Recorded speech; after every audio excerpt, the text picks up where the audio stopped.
1:16. By him everything was created in heaven and on earth. Hebrews 1:10. In the beginning, Lord, you established the earth, and the heavens are the works of your hand.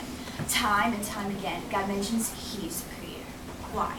Well, I think God has many reasons for repeating this. Acts 17:24-25 makes it the clearest in my mind. It says this: the God who made the world and everything in it, he is the Lord of heaven and earth, and does not live in shrines built by hands. And neither is he served by human hands as though he needed anything, for it is he himself who gives all men life and breath and everything else. You see, to me, that's powerful. And that verse defines God's word. It lets me know that he is almighty and all-powerful, that he alone is the source of life, the reason that everything's living. But more than this, it mentions our worth. That verse describes us as needy, dependent. Without him, this verse lets us know that we are nothing, we have nothing, and we have never even been made. I don't think that society knows we've grasped this. They look through church windows to Christians everywhere and see judgmental and proud people. Christianity is repulsive not necessarily because of the words, but the perception they have of the people. I'm not the only one who's noticed this. Mark Hall, the youth pastor and band leader, noticed this too. He now sings a song entitled What This World Needs. One line from that song really stuck out to me. It says, what this world needs is not another sign-weaving super saint that's better than you. Immediately an image comes to my mind. One day I was folding laundry and I happened to look up on the television screen. On that screen there was a gay couple being wed somewhere in Philadelphia.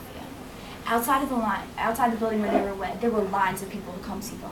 Lines. But the men weren't happy about those guests because they were Christians with signs that read, homosexuality is a sin, Christ can set you free.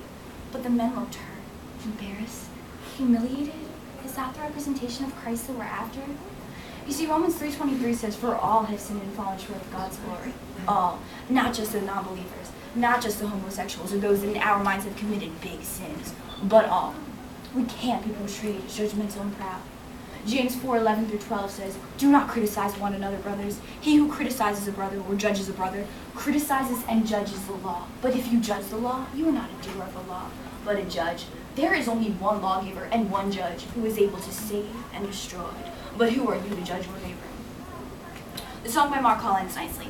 He stops singing, and kids in his youth group say these powerful words. People aren't confused by the gospel. They're confused by us. Jesus is the only way to God, but we are not the only way to Jesus. This world doesn't need my tie, my hoodie, my denomination, or my translation of the Bible. They just need him. We can be passionate about what we believe, but we can't strap ourselves to the gospel because we're just slowing it down. They finish with these thoughts. Jesus is going to save the world, but maybe the best thing that we can do is just get out of the way. Just get out of the way. You know, when I first heard that, I was offended. I was like, we're supposed to spread the gospel. This is supposed to be our life, and that's true. But we must embrace Ecclesiastes 3:7. There's a time to speak and a time to be silent. We're to demonstrate our faith through our lives, through our actions. Let our words accompany that. That's how Christ did it. But understand, I'm not asking you to be perfect. Not at all. I'm telling you the opposite. Fail, fall, make mistakes, and let the world see that. Because that's what they're looking for. That's something real, attainable, tangible. That's what they want. God even tells Paul in 2 Corinthians 12:9, my grace is sufficient for you, for power is perfected in weakness. Weakness is a strength. We need to accept it in ourselves and show it to others. This is my challenge to Christians everywhere.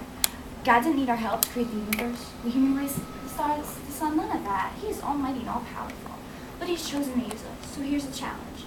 Be humble, be accepting, be real to the rest of the world. Show weakness, and most of all, glorify God. Thank you. Amen.